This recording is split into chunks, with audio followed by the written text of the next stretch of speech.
साथियों नमस्कार। आज हम फिर कक्षा 10वीं का चैप्टर 3 का कुछ सवालें लेके आए हैं, जो कि सवाल नंबर 5 है और सवाल नंबर 6 है। इन दोनों को आज हल किया जाएगा।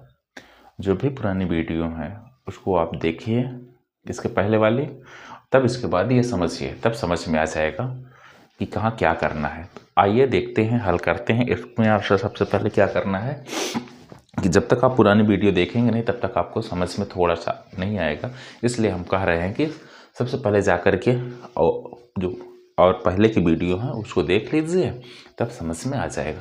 तो आइए, ये है कक्षा 10वीं का चैप्टर 3 का है एक्सरसाइज 3.2। एक्सरसाइज 3.2 की ये सवालें होती हैं जो कि दो चरों वाले रैखिक समीकरण योग में से क्या करती हैं, संबंध रखती हैं, यानी उस चैप्टर से होती है। आइए इस सवाल को हल किया जाए। ये 3.2 ओल्ड एनसीईआरटी से है, ओल्ड एनसीईआरटी बुक्स से है, सीईआरटी बुक्स से है। ठीक है, आइए हल करते हैं, देखते हैं क्या लिखा है। एक आयताकार बाग जिसकी लंबाई, एक आयताकार बाग है जिसकी लंबाई चौड़ाई से 4 मीटर अधिक है, यानी बाग की जो लंबाई है वो चौड़ाई से 4 मीटर अधिक है। बाग की लंबाई चौड़ाई से 4 मीटर अधिक है और उसका अर्ध परिमाप 36 मीटर है। कितना है? 36 मीटर। जो पूरा आयताकार बाग है उसका अगर अर्ध परिमाप देखें तो 36 मीटर है, लंबाई उसकी चौड़ाई से 4 मीटर अधिक है। यानी लंबाई दी हुई है कि अगर चौड़ाई हमको पता लग गया उससे 4 अधिक है। बाग की बीमाएं यानी लंबाई और चौड़ाई ज्ञात कीजिए। आइए हल करते हैं, देखते हैं क्या होता है। एक आयताकार बाग की लंबाई चौड़ाई से 4 मीटर अधिक है, तो हमको नहीं पता है कि लंबाई कितनी है, चौड़ाई कितनी है। माना आयताकार बाग की लंबाई, माना आयताकार बाग की लंबाई x मीटर, चौड़ाई y मीटर है, चौड़ाई y मीटर है। बाग की लंबाई x मीटर और चौड़ाई कितना है, y मीटर है। और क्या दिया है, बाग का अर्ध परिमाप, क्या दिया है, अर्ध परिमाप 36 मीटर। कितना दिया है, 36 मीटर दिया है। तो परिमाप बराबर, यहाँ देखते हैं, परिमाप बराबर होता है, अर्ध परिमाप बोला है तो अर्ध परिमाप को मतलब परिमाप का आधा, यानी बाग का जो परिमाप है उसका आधा कितना है, 36। तो हम जानते हैं परिमाप बराबर क्या होता है, 2 लंबाई प्लस चौड़ाई बराबर होता है परिमाप। 2 ब्रैकेट में लंबाई प्लस चौड़ाई बराबर होता है परिमाप, यानी लंबाई प्लस चौड़ाई बराबर हो गए परिमाप बटे 2। तो लंबाई कितनी है, चौड़ाई कितनी है, लंबाई को x माना गया है, चौड़ाई को y माना गया है, और जो अर्ध परिमाप यानी परिमाप बटे 2, तो कितना दिया है, 36। कितना दिया है, 36। इस प्रकार समीकरण 1 ये बन गया। समीकरण क्या बन गया, 1 बन गया। हमने बाग की लंबाई x ली थी, चौड़ाई y ली थी, तो अर्ध परिमाप 36 था, यानी परिमाप बटे 2, यानी परिमाप का आधा कर देंगे तो हमारा 36 के बराबर है। तो परिमाप क्या होता है, परिमाप होता है 2 लंबाई प्लस चौड़ाई बराबर परिमाप होता है। तो लंबाई प्लस चौड़ाई बराबर परिमाप बटे 2, यानी लंबाई को x, चौड़ाई को y माना है, बराबर 36। समीकरण हम इसको मान लिए, क्या मान लिए, 1 मान लीजिए। ठीक, अब दूसरा क्या कह रहा है, दूसरा हमारा यहाँ हल करते हैं। दूसरा कह रहा है कि लंबाई चौड़ाई से 4 मीटर अधिक है। लंबाई, स्थिति सेकंड में लंबाई चौड़ाई से 4 मीटर अधिक है। तो लंबाई लंबाई यानी x है, चौड़ाई से यानी y से 4 मीटर अधिक है, यानी 4 मीटर अधिक है। यानी ये लंबाई चौड़ाई से 4 मीटर अधिक है, यानी लंबाई अधिक थी, चौड़ाई कम थी, तो हमको चौड़ाई में 4 जोड़ना पड़ेगा। इस प्रकार हमारा ये बन गया x माइनस वाई बराबर 4। x माइनस वाई बराबर कितना? 4। इसको समीकरण मान लेते हैं 2। ठीक है, अब समीकरण 2 से क्या करते हैं? समीकरण चाहे तो समीकरण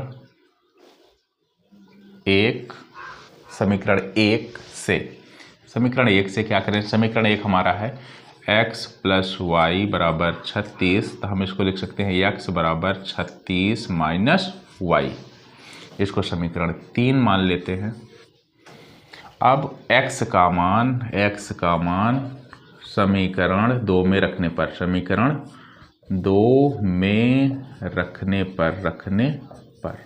हमारे पास जगह कम है, तो अब इसको थोड़ा सा, x का मान समीकरण 2 में रखने पर, 2 में क्या है? x माइनस वाई बराबर 4 है, तो x की वैल्यू कितना है? 36 माइनस वाई, फिर यहाँ माइनस वाई बराबर 4, माइनस वाई 2y बराबर 4 माइनस 36 यानी 32 बराबर y। तो y बराबर हो जाएगा 16। y बराबर कितना? 16। अब यहाँ हम थोड़ा सा इसको हल कर ले रहे हैं, इसको थोड़ा सा मिटा दे रहे हैं। y बराबर 16, y का मान समीकरण 3 में रखने पर क्या करेंगे? 3 में रखेंगे, क्योंकि समीकरण इसको 3 बना लिए हैं। x बराबर 36 माइनस 16 यानी x बराबर 20। कितना? तो इसलिए अतः बाग की लंबाई बराबर 20 मीटर, चौड़ाई y बराबर 16 मीटर है। ये आपका सवाल हुआ। इसके बाद आगे की हम सवालें चलते हैं, जो कि सवाल नंबर 6 होती है। सवाल नंबर 6 को हम आगे हल करते हैं। अगले वाले सवाल पे लौट आते हैं। 6 नंबर सवाल है, एक रैखिक समीकरण युग्म 2x plus 3y minus 8 equal to 0, 2x plus 3y minus 8 equal to 0 दिया गया है। एक रैखिक समीकरण दिया गया है, 2 चरों में एक ऐसी और रैखिक समीकरण लिखना है, यानी 2 चरों में एक और ऐसी रैखिक समीकरण लिखना है, ताकि प्राप्त जो युग्म का ज्यामितीय निरूपण है, जैसा कि बताया गया, परिच्छेद करती हुई रेखाएं हों। पहला हमको ये करना है, परिच्छेद करती हुई रेखाएं हों। तो आइए सबसे पहले हम इसको यहाँ हल करते हैं। यहाँ हल करने के बाद फिर जो जगह बचेगा यहाँ हल करेंगे। तो हमको क्या दिया है? एक रैखिक समीकरण युग्म दिया है। जब एक रैखिक समीकरण दिया है, तो दूसरा हमको रैखिक समीकरण लिखना है, अपने आप से लिखना है, ताकि जो हो हमारा दोनों रैखिक समीकरणों से हमको परिच्छेद करती हुई रेखाएं प्राप्त हो जाए। पहला ये है। तो आइए हल करते हैं।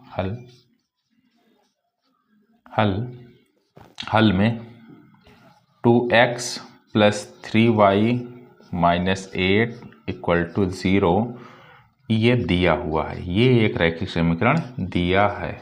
क्या है? ये दिया है। अब क्या करना है? अब हमें ऐसी एक रैखिक समीकरण युग्म और लिखना है, ताकि जब उसको हम ज्यामितीय निरूपण करें तो परिच्छेद करती हुई रेखाएं आ जाएं। तो हमें एक और रैखिक समीकरण खींचना है। तो पहला जो है हमारा, पहला क्या है? परिच्छेद करती हुई रेखाएं हों। क्या हो? परिच्छेद करती हुई रेखाएं हों। प्रतिच्छेद करती हुई रेखाएं हों। प्रक्षेद करती हुई रेखाएं हों। प्रक्षेद करती हुई रेखाएं होने के लिए क्या होना चाहिए? प्रक्षेद करती हुई रेखाएं हों इसके लिए होना चाहिए, एक शर्त है प्रक्षेदी रेखाएं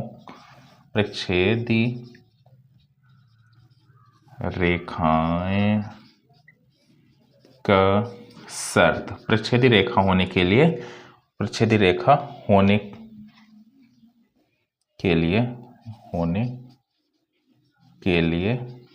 शर्त, प्रक्षेदी रेखा होने के लिए शर्त होती है A1/A2 बराबर B1/B2 नहीं है, यानी A1/A2 B1/B2 नहीं है। अतः 3x + 2y - 10 बराबर 0, 3x + 2y - 10 बराबर 0 जो इस शर्त को पूरा करती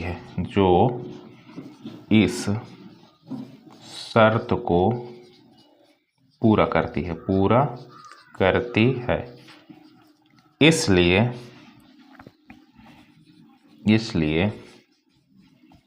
रैखिक समीकरण युग्म है। इसलिए एक रैखिक समीकरण युग्म है। यह है एक रैखिक समीकरण युग्म है। 1 मिनट रुकिएगा, इसमें इंक और रख लें तब फिर करें। तो दोस्तों मार्कर में इंक नहीं था इसलिए यहाँ कुछ साफ नहीं दिखाई दे रहा है, इसको हम फिर से लिख देते हैं जो साफ नहीं दिखाई दे रहा है। ये समीकरण युग्म हमने लिखा जो इस प्रतिच्छेदी रेखा की शर्त को रेखा के शर्त को पूरा करती है। इस प्रकार एक रैखिक समीकरण युग्म है। एक रैखिक समीकरण युग्म है। कैसा? 2x + 3y - 8 बराबर 0, 3x + 2y - 10 बराबर 0। ये हो गया। अब दूसरा क्या कह रहा है? दूसरा ऐसा रैखिक समीकरण युग्म लिखिए, तो प्रक्षेदी रेखाएं हों, यानी ये क्या हो? प्रक्षेदी रेखाएं हों। तो प्रक्षेदी रेखाएं हों, यहाँ लिख रहे हैं नंबर 2, प्रक्षेदी क्यों? समांतर रेखाएं हों। समांतर रेखाएं होने का प्रतिबंध, होने का शर्त या प्रतिबंध। तो देखिए समांतर रेखा होने के लिए अगर हमने बताए हैं तो क्या होता है? A1/A2 बराबर B1/B2, लेकिन C1/C2 बराबर नहीं होता है। तो उसके होने का शर्त क्या है? A1/A2 बराबर B1/B2 बराबर नहीं है C1/C2 के। ये हमने जो शर्त बताई है ये पिछली यानी जो पहले क्लासेस हुई थी उसमें हमने बताया था, इनकी ये शर्त होती हैं। अतः हम ऐसा कोई रैखिक समीकरण लेंगे जो इस शर्त को पूरा करेगा। तो हम ले लेते हैं 4x + 6y बराबर -5 ले लेते हैं बराबर 0। यानी देखिए ये 1/2 बनेगा, ये भी 1/2 बनेगा, लेकिन ये बराबर नहीं है। तो इस प्रकार हमने ये कोई समीकरण युग्म अपने आप से ले सकते हैं जब ऐसे हो, जो इस शर्त को पूरा करती है। क्या करती है? पूरा करती है। इस प्रकार रैखिक समीकरण युग्म है। रैखिक समीकरण युग्म है। इस प्रकार रैखिक समीकरण युग्म है 2x + 3y - 8, 4x + 6y - 5। इसको समीकरण 1, इसको समीकरण मान लो 2 मान लो। तो इस प्रकार हमारा ये निकल रहा है। फिर से क्या कह रहा है कि ऐसा कोई रैखिक समीकरण लीजिए जो समपाती रेखाओं की शर्त को पूरा करे। तो एक समीकरण रैखिक, एक हमारा दिया हुआ है रैखिक समीकरण, ऐसा कोई एक और लेना है समीकरण जो हमारा समपाती रेखाओं की शर्त को पूरा करे। नंबर तीसरा, समपाती रेखाओं के लिए शर्त। सबसे पहले हम देखते हैं समपाती रेखाओं के लिए शर्त। समपाती रेखाओं के लिए A1 बटे A2 बराबर B1 बटे B2 बराबर C1 बटे C2, ये तीनों बराबर होती हैं। तो हम इसके लिए एक रैखिक समीकरण लिख लेते हैं। एक रैखिक समीकरण लिख लेते हैं, कौन सा? तो ऐसा कुछ लिखिए कि A1 बटे A2 हो जाए, B1 बटे B2 हो जाए, C1 बटे C2। तो हम लिख ले रहे हैं 4x प्लस 6y माइनस 16, इसको हम एक लिख लेते हैं बराबर 0 कर देते हैं, जो इस शर्त को पूरा करती है, जो इस शर्त को पूरा करती है। क्या करती है? पूरा करती है। जो इस शर्त को पूरा करती है। इस प्रकार रैखिक समीकरण युग्म 2x प्लस 3y माइनस 8 और समीकरण इसको 1 मानते हैं। उसके बाद 4x प्लस 6y माइनस 16, समीकरण इसको 2 मानते हैं। इस प्रकार हमारी सवाल हल हुए। आइए एक बार फिर से लास्ट में रिवीजन कर लेते हैं क्या हमने पढ़ा है अच्छे से। एक आयताकार बाग जिसकी लंबाई चौड़ाई से 4 मीटर अधिक है। एक आयताकार बाग की लंबाई है चौड़ाई से 4 मीटर अधिक है का अर्ध परिमाप 36 मीटर है। कितना है? 36 मीटर। बाग की बीमाई यानी लंबाई और चौड़ाई ज्ञात करिए। माना आयताकार बाग की लंबाई x मीटर, चौड़ाई y मीटर है। ठीक है। बाग का अर्ध परिमाप कितना दिया हुआ है? 36 मीटर। कितना दिया हुआ है? 36 मीटर दिया हुआ है। तो परिमाप का अगर हम आधा कर देंगे तभी तो अर्ध परिमाप निकलता है। यानी जो बाग है, आयताकार जो बाग है, अगर उसका परिमाप का आधा कर देंगे तभी तो 36 के बराबर होगा। तो परिमाप क्या होता है? परिमाप होता है 2 ब्रैकेट के अंदर लंबाई प्लस चौड़ाई बराबर होता है परिमाप। तो लंबाई प्लस चौड़ाई, और ये जो 2 है ये नीचे चलाया गया यानी परिमाप। ठीक है। तो यानी लंबाई को x माना है, चौड़ाई को y माना है, और परिमाप बटे 2 यानी 36। इसको समीकरण 1 मान लिया। ये तो पहला स्थिति थी, स्थिति पहली थी, स्थिति क्या थी? पहली थी। फिर उसके बाद स्थिति सेकंड होती है कि लंबाई चौड़ाई से 4 मीटर अधिक है। लंबाई चौड़ाई से 4 मीटर अधिक है, यानी ये लंबाई है चौड़ाई से 4 मीटर ये ज़्यादा है। जब ये 4 मीटर ज़्यादा है तो इसमें हमको 4 ऐड करना पड़ेगा, 4 जोड़ना पड़ेगा, तभी तो दोनों बराबर होंगे। तो x यहीं रहा और ये y पक्षांतर करके इसको माइनस में आ जाएगा बराबर 4। इसको समीकरण नंबर 2 मान लिए हैं। तो समीकरण 1 से, समीकरण 1 कहाँ है हमारा? समीकरण 1 यहाँ है। इसको ध्यान से देखिएगा क्योंकि अगले वाले प्रश्नावली में इसी से ऐसे ही संबंधित सवालें आएंगे। तो समीकरण 1 हमारा x प्लस वाई बराबर 36 है। ठीक है, x प्लस वाई बराबर 36। तो x को यहीं रखे हैं, 36 माइनस वाई इधर आ जाएगा। समीकरण इसको 3 माने हैं। x का मान समीकरण 2 में रखने पर समीकरण 2 ये रहा। तो समीकरण 2 x माइनस वाई बराबर 4 है। तो x का मान, तो x की जगह कितना आया है? 36 माइनस वाई आया है। कितना आया है?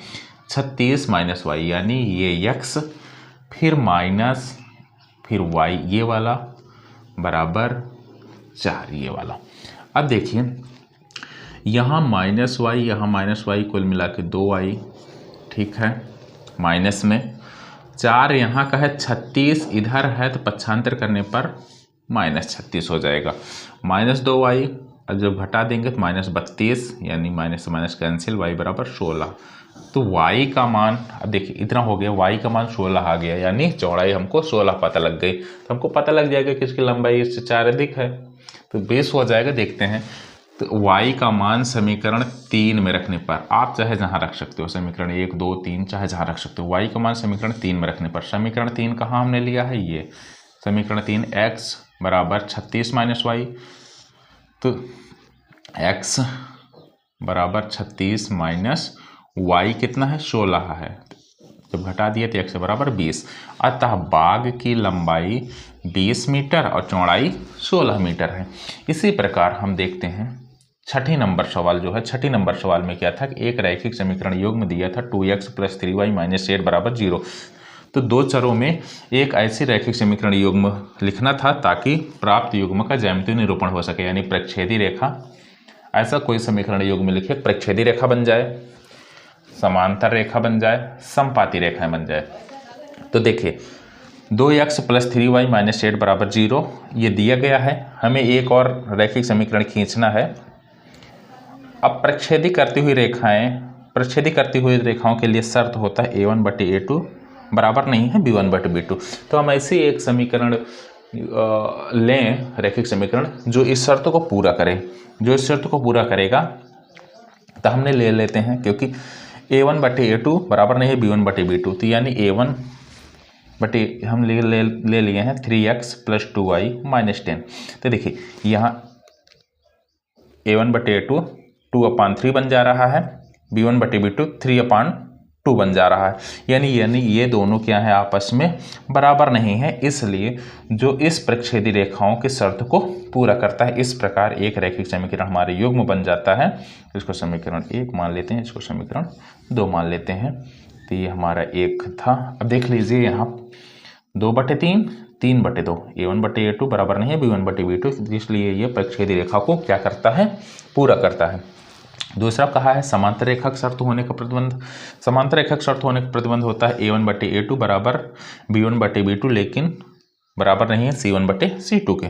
तो हम ऐसा कुछ लेंगे कि ये और ये दोनों बराबर हो जाए, a1/a2 बराबर हो जाए। तो यहाँ देखिए 4x + 6y - 5। तो 4x यानी 2/4 1/2 बनाता है, 3/6 1/2 बनाता है, मगर ये 5 और 8 1/2 नहीं बनाएंगे। इस प्रकार इस शर्त का पूरा होता है कि c1/c2 बराबर नहीं है।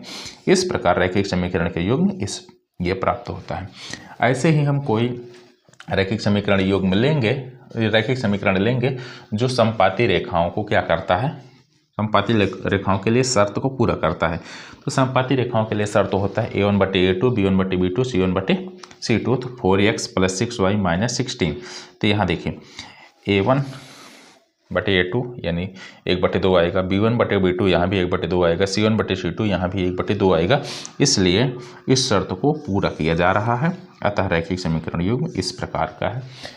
जो भी यहाँ पढ़ाया जाता है वो आगे वाले सवाल से कुछ न कुछ कनेक्टेड होते हैं, उसको आप ध्यान से देखा करिए, तब यहाँ अच्छे से समझ में आएगा। शुरू से देखोगे तो अच्छे समझ में आएगा। और ये सब सवालें हुई। आज कल एक सवाल और होती है इस प्रश्नावली की, उसको हल करके आगे वाले प्रश्नावली में प्रवेश किया जाएगा।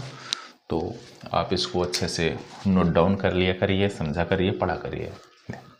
ठीक है।